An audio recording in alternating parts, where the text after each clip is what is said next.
इस बीच एक बड़ी खबर आ रही है अतीक अशरफ हत्याकांड से जुड़ी। अतीक अशरफ हत्याकांड के बाद में अब तक का सबसे बड़ा खुलासा है। अतीक अहमद के गैंग IS 227 के टॉप शूटर एजाज अख्तर का खुलासा। अतीक अहमद के करीबी पैसों की खातिर बन रहे हैं अतीक के दुश्मन। जिशान उर्फ जानू को लेकर भी कई बड़े खुलासे किए हैं। पैसों के लेन देन को लेकर जिशान अतीक का दुश्मन बन गया था। जो बड़ी खबर आ रही है,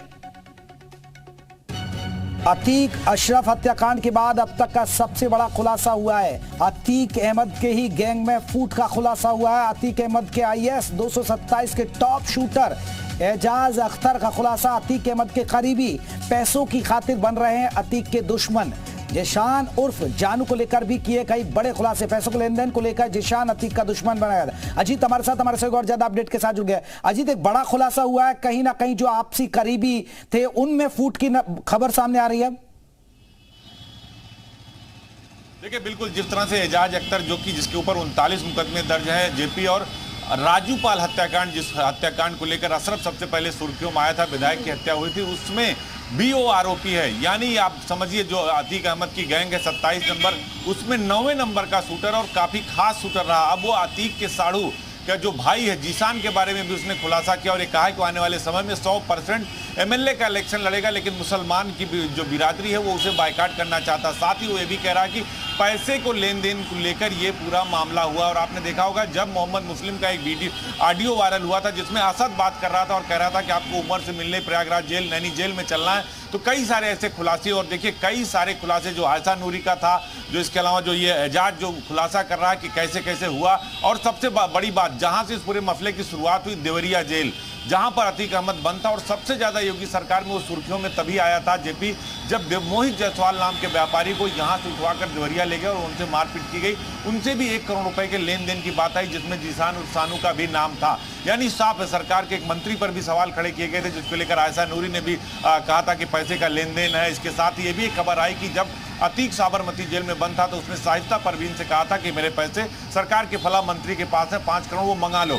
इसके साथ उसने इस बात का भी खुलासा किया जो उसकी दुश्मनी की मेन वजह है वो है पैसों का लेन देन। वो जिशान और सानू जो उसके सगे साड़ू है, इमरान जई, उनका जो भाई है जिशान को लेकर कई सारे खुलासे एजाज ने किया और कहा कि आप देखिएगा आने वाले वक्त में अभी बहुत कुछ खुलासा होना बाकी है। यानी अजीत जिशान का कनेक्शन, हम ये कह सकते हैं कुछ कनेक्शन आने वाले दिनों में अतीक और अशरफ की हत्याकांड से जुड़ सकता है।